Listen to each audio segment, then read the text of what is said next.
गजाननं भूतगणाधिसेवितं कपित्थजम्बोफलचारुभक्षणम् उमासुतं शोकविनाशकारकं नमामि विघ्नेश्वरपादपङ्कजम्।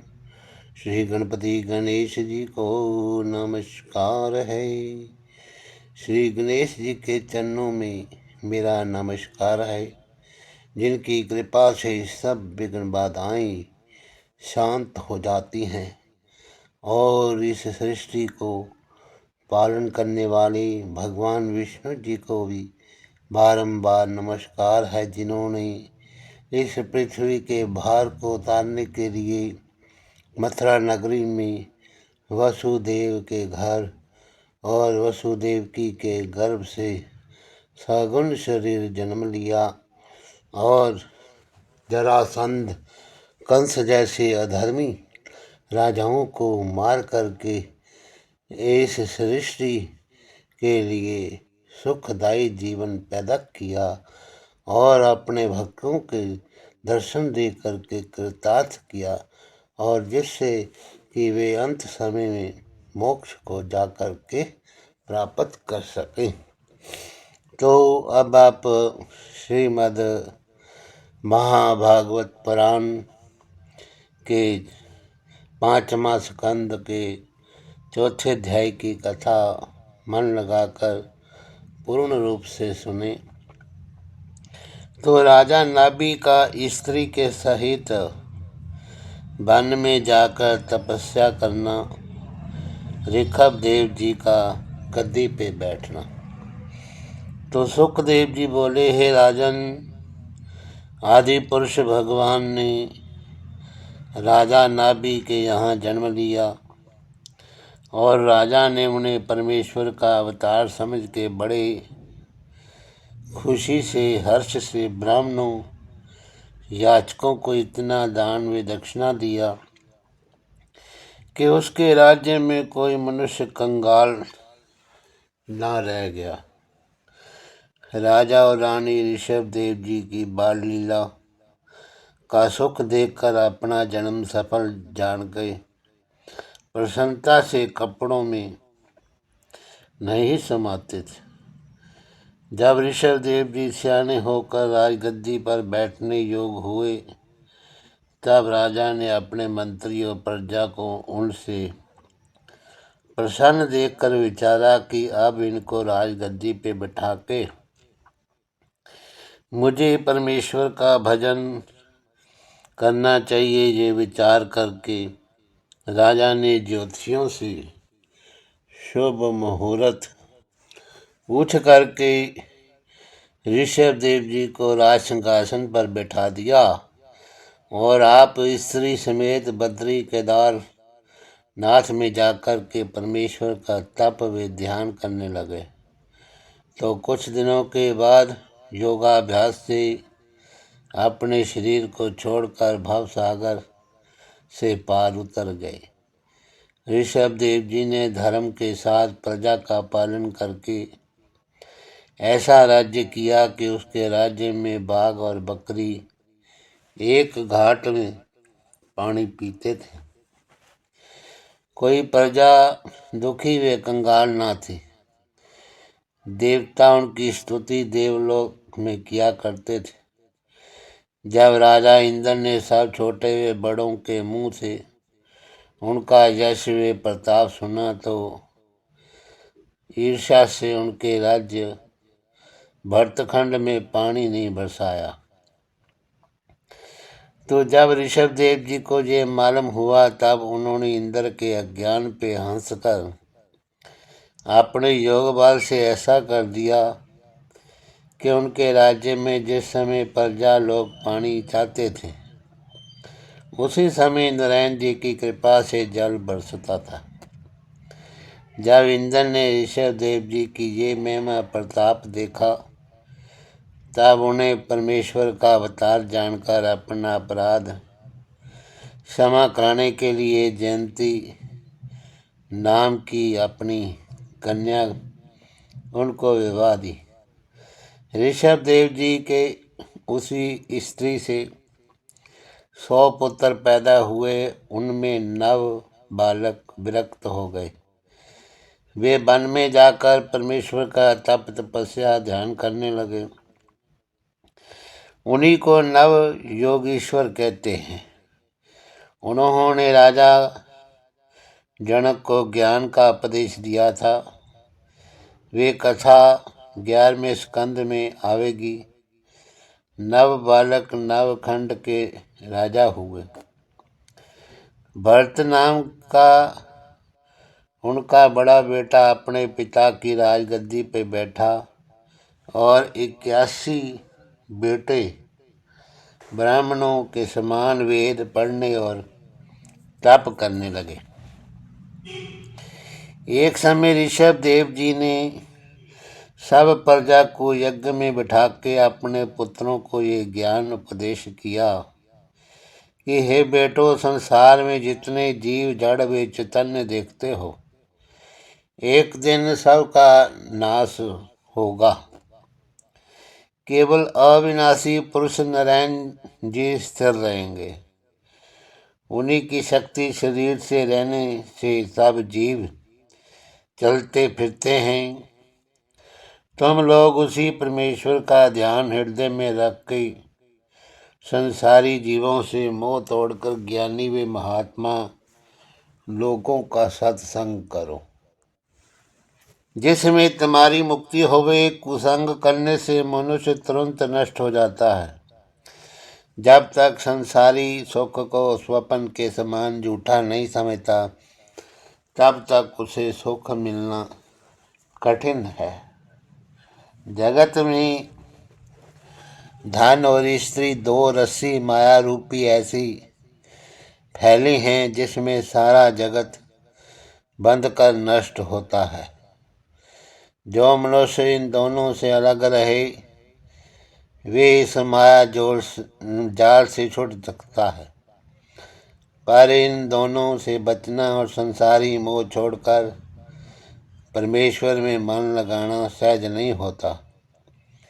इसका एक उपाय है हम तुमसे कहते हैं, सुनो। केवल संत व महात्मा की संगति करना ही इसका उपाय है। बिना सत्संग ज्ञान मिलना, संसार को झूठा जानना और परमेश्वर के चरणों में प्रीति होना कठिन है। साधु व महात्माओं की संगति करने से धीरे धीरे मनुष्य का मन विरक्त होकर परमेश्वर की तरफ लग जाता है। इसके सिवा एक और मुख्य बात कहता हूँ, उस पर तुम विश्वास करो। संसार में नरक व मोक्ष के दो दरवाजे हैं। संत व महात्मा की संगत व सेवा करना मोक्ष का द्वार है। पर स्त्री प्रसंग करना, चोरी चुआरी विषय एवं वे मध्य का संग करना नरक का दरवाजा है। तो 5वें अध्याय की अब कथा सुनिए। ऋषभ देव जी का अपने बेटों को ज्ञान सिखलाना और संत महात्माओं के लक्षण कहना। ऋषभ देव जी ने कहा, हे बेटो, जिन संतों व महात्माओं की संगति व सेवा करने से मोक्ष का द्वार खुल जाता है, उनके आप लक्षण सुनो। उनका मन सदा एक सा रहता है। किसी के दुर्वचन कहने से उनको कभी गुस्सा नहीं आता। भीतर वे बाहर समान रहता है। हृदय में कपट नहीं होता। वे हरि भक्तों से अधिक प्रीति रखते हैं। रात दिन हरि कथा कहने सुनने पर भी उनको उससे संतोष नहीं होता। आलस नहीं आता। अपने घर व परिवार में अतिथि के समान रह के केवल अपना पेट भरने व अर्थ निकालने से प्रयोजन रखते। लाभ व हानि होने से कुछ हर्ष व चिंता नहीं करते। अतिथि का एक लक्षण ये है कि जिस तरह कोई परदेशी कंगाल और दूसरे ग्राम या नगर में पहुँचे और एक दिन किसी के घर भोजन करके दूसरे रोज वहाँ से चला जाए तो भोजन देने वाले से उसे कुछ मोह उत्पन्न नहीं होता। दूसरा लक्षण अतिथि का सुनो। जैसे पक्षी किसी मकान में घोंसला बनाकर रहते हैं तो वहाँ दाना पानी पीते हैं, पर उस घर के गिरने का इन्हें कुछ सोच नहीं होता। तीसरा लक्षण अतिथि का ये है कि जिस तरह खीरे के फल ऊपर से एक होकर उसके भीतर 3-4 फांक अलग अलग रहती है, उसी तरह ज्ञानवान गृहस्थ भी प्रकट में स्त्री व पुत्र का मोह रख के अंतःकरण से अपने उनको शत्रु जानता है। ऐसे विरक्त सन्यासी को भी, गृहस्थी को भी, जो किसी जीव को दुखी नहीं देखता, साधु वे महात्मा समझना चाहिए। सो तुम ब्राह्मणों को भी बहुत उत्तम जानकर दयापूर्वक प्रजा का पालन करो। इस तरह का ज्ञान रखने वाला यमदूतों की फांसी में नहीं बांधा जाता।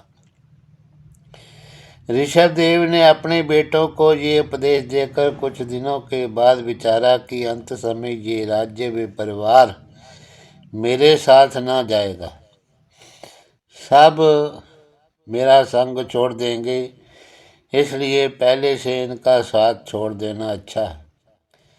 ऐसा विचार करके भरत नामक अपने बड़े बेटे को राजगद्दी पे बिठा दिया और आप विरक्त होकर जड़ भारत का रूप बना लिया। जड़ भारत पहाड़ पर जाकर परमेश्वर का तप व भजन करने लगे। जड़ भारत के ये लक्षण हैं कि मल मूत्र करने पर भी स्नान आदि का कुछ नियम न रखे,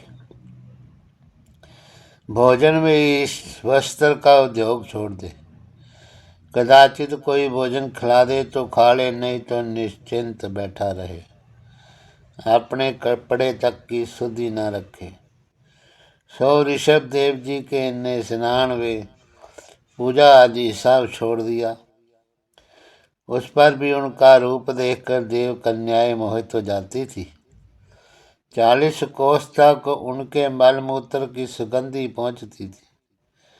उसी समय अष्ट सिद्धि से उनके पास आकर अपने अपने गुणों का वर्णन किया, पर ऋषभ देव जी ने उनकी ओर आंख उठाकर भी नहीं देखा।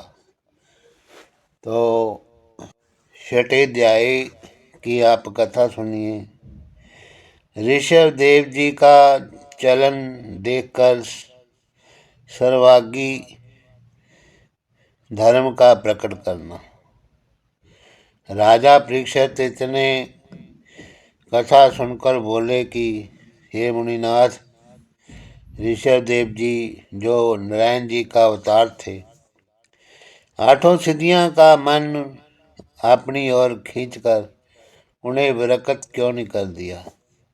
जो मनुष्य काम क्रोध मोह लोभ मन व इंद्रियों को अपने वश में ना रखता हो, उसे अष्ट सिद्धि की ओर देखने से डर व खटका है। तो ऋषभ देव जी उन सब को अपने अधीन किए थे। उन्होंने किस वास्ते सिद्धि की ओर नहीं देखा। ये वचन सुनकर सुखदेव जी बोले, हे राजन, ये चंचल मन काम क्रोध आदि बड़े बड़े बलवानों की संगति पाने से वश में नहीं रहता। उनमें कामदेव ऐसा बली है कि जिसके मद में मनुष्य अंधा होकर अपना बड़ा बुरा भी नहीं समझता। यही कामदेव बड़े बड़े योगियों और ईश्वरों के तप व ध्यान में विघ्न डाल के हजारों वर्षों का तप एक क्षण में नष्ट कर देता है। चंचल मन बिजली व पारे के समान कभी एक ठिकाने नहीं रहता, इसलिए मन का विश्वास नहीं करना चाहिए। जिस तरह पुंसली स्त्री अपने पति को बुलावा देके दूसरे पुरुष के पास जाती है, उसी तरह ये मन इंद्रियां अष्टसिद्धि का संग पाने से चैतन्य होकर कुकर्म की इच्छा करती हैं। ये विचार कर ऋषभ देव जी ने उनकी ओर नहीं देखा था, जिसमें कामदेव को रोकना न पड़े। जड़ भरत रूप रहने में शास्त्र के अनुसार धर्म रखने व षट कर्म करने का प्रयोजन नहीं रहता। इसलिए बहुत मनुष्यों ने ऋषभ देव जी का चलन देके स्नान करना, वेद पढ़ना छोड़ दिया। तभी से ओसवाल व शराबगी का मत फैला। जो लोग वेद व शास्त्र को नहीं मानते, उन लोगों में इस मत का प्रचार हुआ। ये लोग जैन धर्मी कहलाते हैं। ऋषभ देव जी उसी अवस्था में अग्नि जलने से जलकर परम धाम को जाकर के प्राप्त हो गए। 7वें अध्याय ऋषभ देव जी के पुत्र भरत का राज्य करना और वन में तप करने के लिए जाना।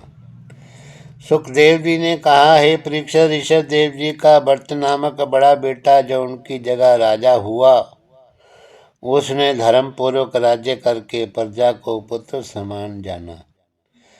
अपना विवाह पंचजनी नामक विश्वरूप की कन्या से किया।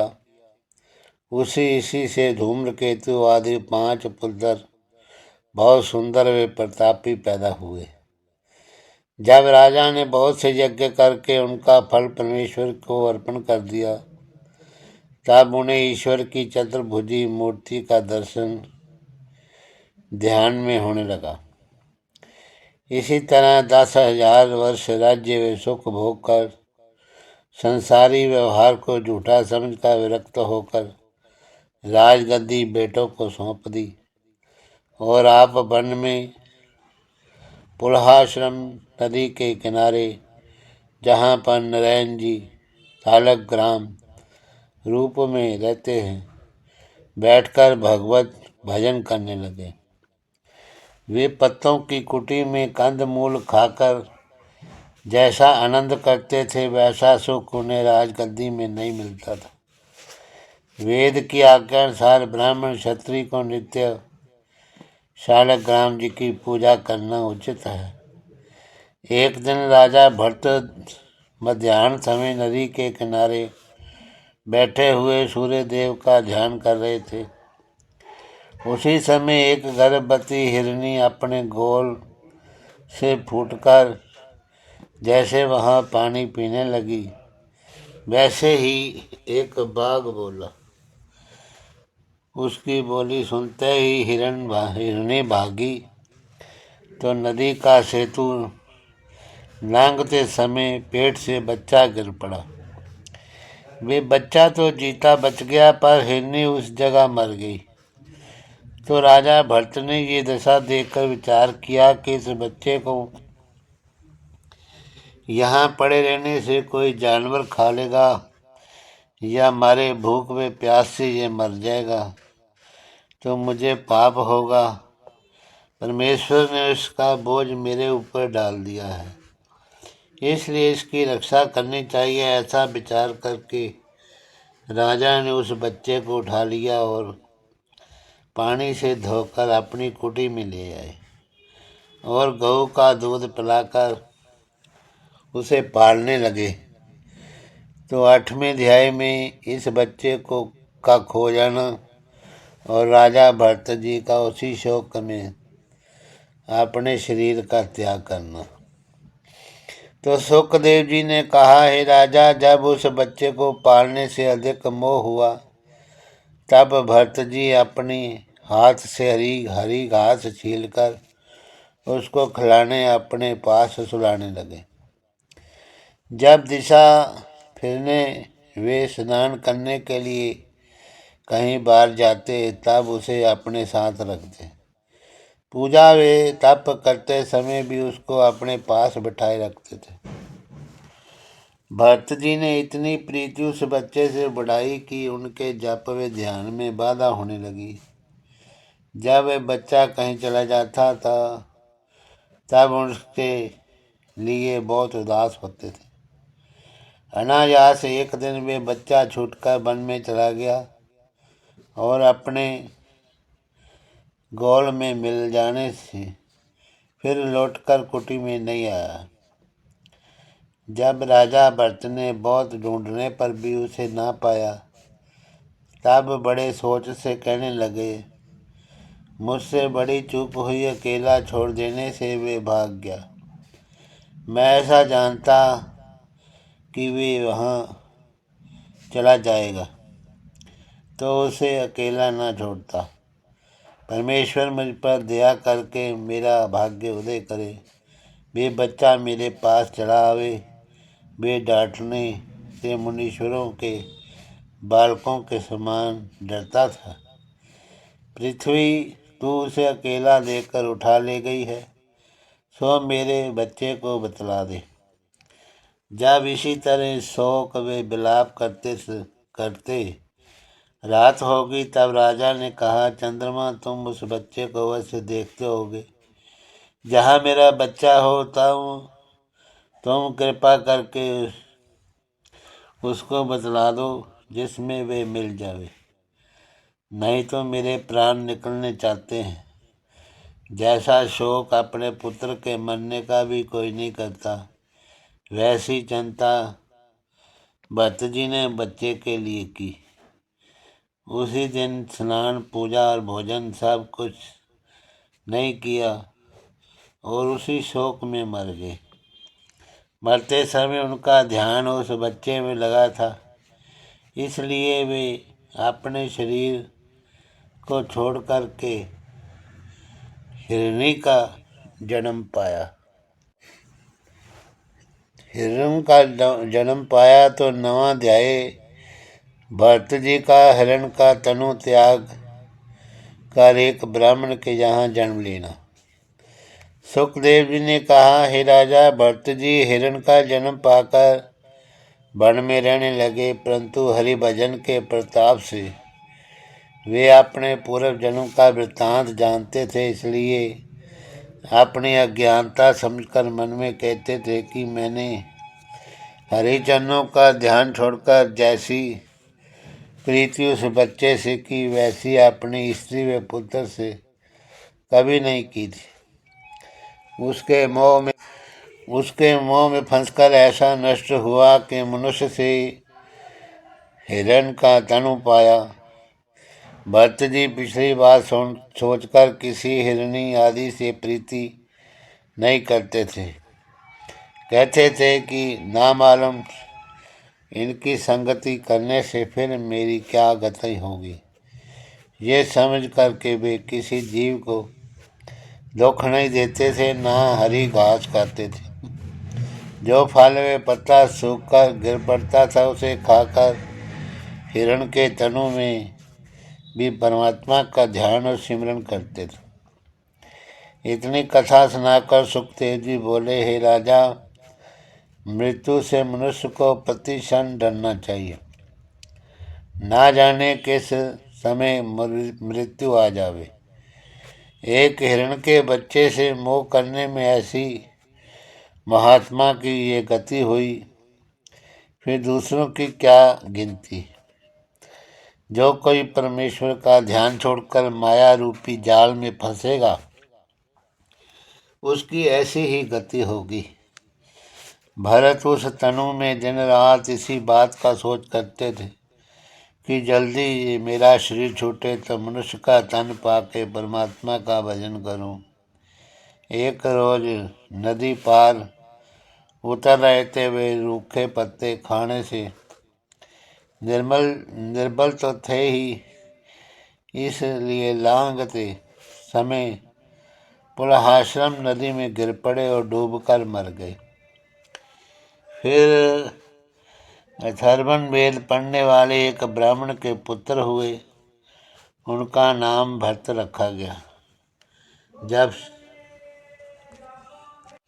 जब सियाने हुए तब पूर्व जन्म का वृत्तांत याद करके संसारी मोह में ना फंसे और दिन रात परमात्मा का ध्यान में लगे रहे।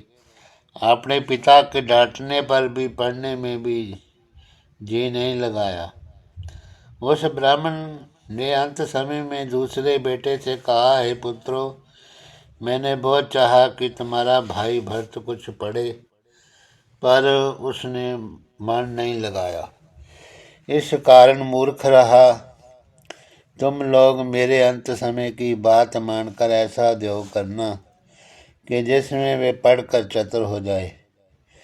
जब वे ब्राह्मण जी कहकर मर गया, तब उसके बेटों ने भरत को पढ़ाने के लिए बहुत उपाय किए, पर उसने नहीं पढ़ा। जड़ भरत रूप बनकर ऐसा चलन पकड़ा कि कोई खिला दे तो खावे, पिला दे तो पीवे, नहीं तो कुछ सोच ना करके दिन रात परमात्मा के ध्यान में मगन रहे।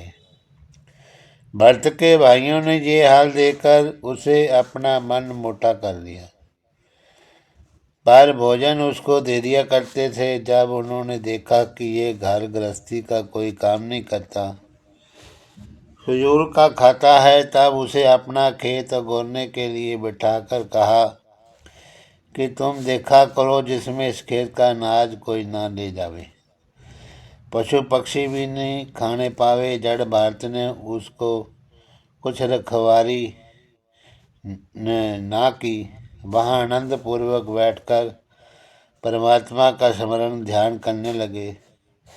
एक भीलों का राजा जो उस देश में रहता था, उसने मानता मानी कि हे भद्रकाली, मेरा बेटा हो तो मैं मनुष्य का बलिदान तुम्हें चढ़ाऊं।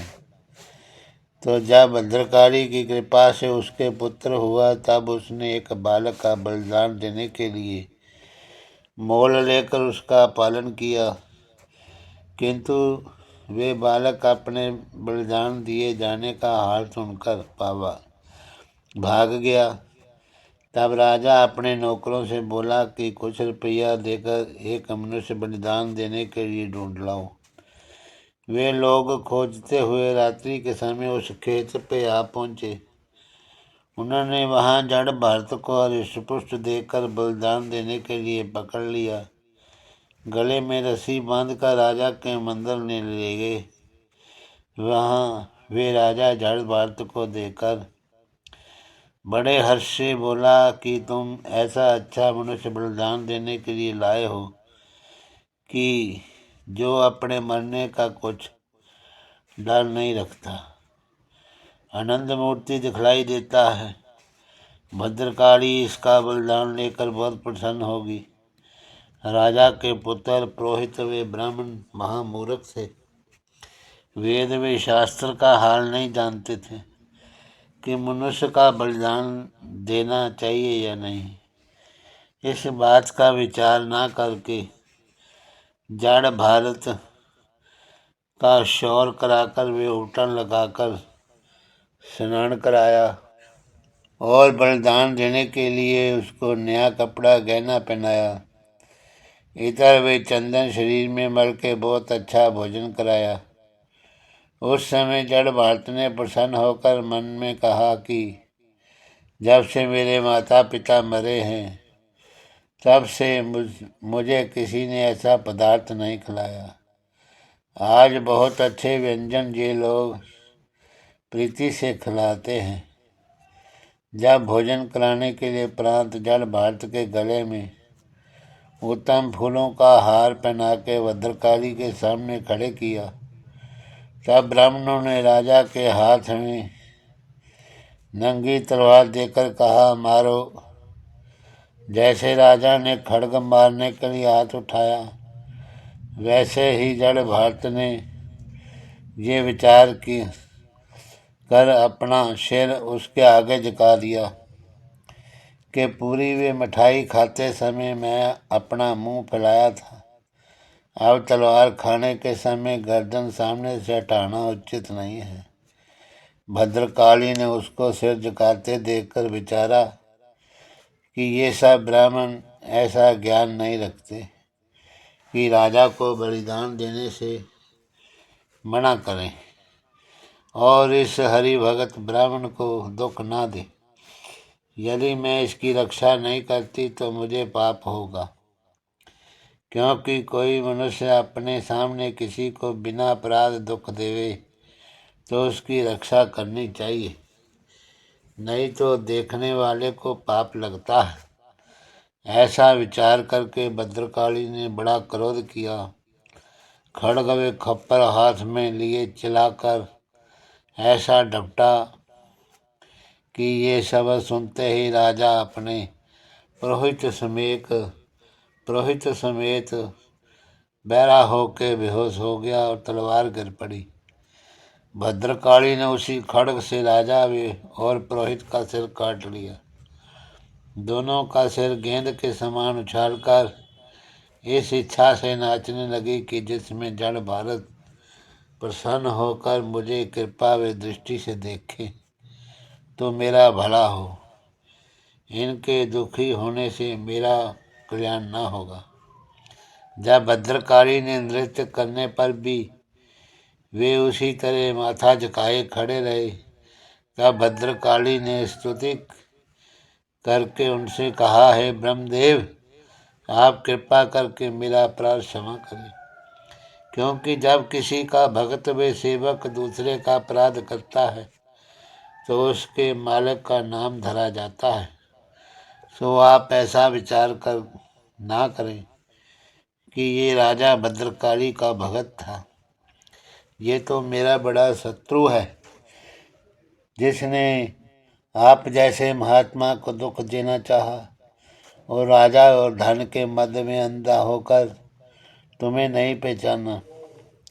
जाल भारत ने ये वचन सुनते ही मुस्कुराकर कहा कि आत्मा का कभी नाश नहीं होता, इसलिए अपना सिर कटने से मैं नहीं डरता, पर तेरा भगत इस पाप के बदले नरक भोग करेगा, इस बात का सोच मुझे है। जड़ भारत ऐसा कहकर वहाँ से चले गए। इतनी कथा सुनाकर सुखदेव जी बोले, हे राजन, तुम निश्चय करके जानो कि जो मनुष्य अपना मन परमात्मा में लगाए रहता है उसे कोई दुख नहीं दे सकता। तो 10वें अध्याय की कथा सुनी। राजा रहुगन का जड़ भरत को पकड़कर अपने सुखपाल में लगाना। तो सुखदेव जी ने कहा, हे राजा, जड़ भारत का दूसरा हाल सुनो।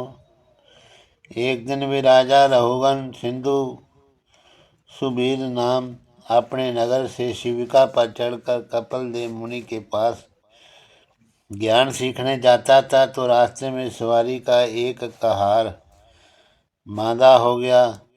उसी और कहीं जड़ भारत भी परमेश्वर के ध्यान में नंद से बैठे थे। दूसरे कहारों ने जड़ भारत को हृष्टपुष्ट देकर पकड़कर शिविका में लगा दिया। जड़ भारत आनंद पूर्वक राजा की पालकी ठाए चले जाते थे और इस अपमान का उनको कुछ सोच नहीं था, पर धरती को देखते हुए चींटी आदि जीवों के दबने से बचाते हुए पाँव रखते थे। इसलिए जब कई बेर शिविका हिली तब राजा ने क्रोध से कहारों की ओर देखकर कहा कि तुम लोग पालकी को क्यों हिलाते हो? कहार बोले, हमारा कुछ अपराध नहीं है, ये नया कहार शिविका हिलाता है। ये बात सुनते ही राजा ने जड़ भारत से कहा, हे कहार, तू हृष्टपुष्ट दिखाई देता है, अभी इतना रास्ता नहीं चला जो थक गया हो। क्या तुझे अपने प्राणों का डर नहीं, जो हमारी पालकी अच्छी तरह से नहीं ले चलता? जड़ भारत का ये वचन सुनकर चुप रहा। राजा को कुछ उत्तर न दे के मन में कहने लगा कि इस शरीर को कर्मानुसार दुख व सुख मिलता है। परमात्मा इन दोनों से अलग रहकर सदा एक रीति से रहते हैं। जब जड़ भारत चुप हो रहे तब राजा क्रोध करके बोला, हे कहार, तू हमारी बात का उत्तर क्यों नहीं देता? ये वचन सुनकर जड़ भारत ने विचार किया कि ये अपने को बड़ा ज्ञानी समझता है, इसलिए इसका अभिमान तोड़ना चाहिए। ऐसा विचार कर जड़ भरत हंसकर बोले कि हे राजा, कि तुमने कहा है कि तू बहुत राह नहीं चला और थक गया। जो मनुष्य वृथा फिरता है वे दुख पाने से अवश्य मांदा होगा, क्योंकि ऐसा कर्म नहीं करता कि जिससे जन्म व मरण से छूट जावे। आपने कहा कि तू दुर्बल नहीं है, मोटा दिखाई देता है। सो हे राजा, जिसको जीव कहते हैं वे सदा चैतन्य रहकर ना मोटा होता है ना दुर्बल, सदा एक सा रहता है। कदाचित उसे दुबला कहो तो वे ऐसा सूक्ष्म रूप है कि किसी को दिखाई नहीं देता। मोटा समझो तो उसके विराट रूप में सारा संसार भी 14 लोक वर्तमान है। ये शरीर नाश होने वाला है, कभी पुष्ट कभी कृश रहता है। जिसने इस अनित्य शरीर में प्रीति लगाई उसे इन बातों का विचार करना चाहिए। और जो तुमने कुछ कहा कि तू मरने की इच्छा रखता है, सो मेरे निकट जीना व मरना दोनों बराबर हैं। बिना मृत्यु आए कोई नहीं मरता। हे राजन, परमेश्वर का प्रकाश मेरे तुम्हारे और सब जीवों के तनु में एक सा है, इसलिए मैं स्वामी व सेवक को सम जानता हूँ। तुम इस शरीर तक राजा हो, मरने के उपरांत हम और तुम दोनों बराबर हो जाएंगे। इसलिए तुमको ये समर्थ नहीं है कि जो अविनाशी पुरुष आत्मा को दुख दे सको। इस झूठी काया को चाहो सो दंड दे दो। दुख व सुख, हर्ष व विषाद शरीर को होता है। परमात्मा शरीर में अलग रह के दुख व सुख से कुछ प्रयोजन नहीं रखते। ये वचन सुनते ही जब राजा को ज्ञान प्राप्त हुआ तब वे शिविका से उतर पड़ा और जड़ भारत को दंडवत करके बोला कि महाराज, मैंने संसारी जाल में फंसे रहने से तुमको नहीं पहचाना। सत्य बतलाओ, तुम ऋषिवर हो या किसी महापुरुष का अवतार होकर अवधूतों की तरह अपना भेष बदले फिरते हो। आप कृपा करके अपना भेद बताइए और मुझे ज्ञान सिखाकर भवसागर से पार उतार दीजिए। मैं महादेव के त्रिशूल से और यमराज, चंद्रमा, सूरज और अग्नि आदि किसी देवता से नहीं डरता, पर ब्राह्मण के श्राप से बहुत डरता हूँ। सो मेरा अपराध क्षमा कीजिए।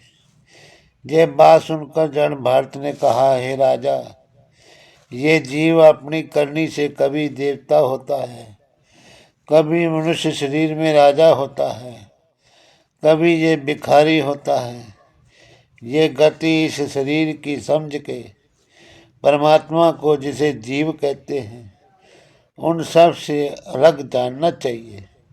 इतना ज्ञान कहने के उपरांत जड़ भारत ने अपने पूर्व जन्म का सब वृतांत राजा रहोगन से वर्णन किया।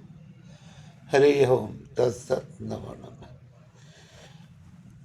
कृष्ण गोविंद हरे मुरारी, हे नाथ नारायण वासुदेवा। श्री कृष्ण गोविंद हरे मुरारी, हे नाथ नारायण वासुदेवा। हे नाथ नारायण वासुदेवा, हे नाथ नारायण वासुदेवा। श्री कृष्ण गोविंद हरे मुरारी, हे नाथ नारायण वासुदेवा। हे नाथ नारायण वासुदेवा, हे नाथ नारायण वासुदेवा। हे नाथ नारायण वासुदेवा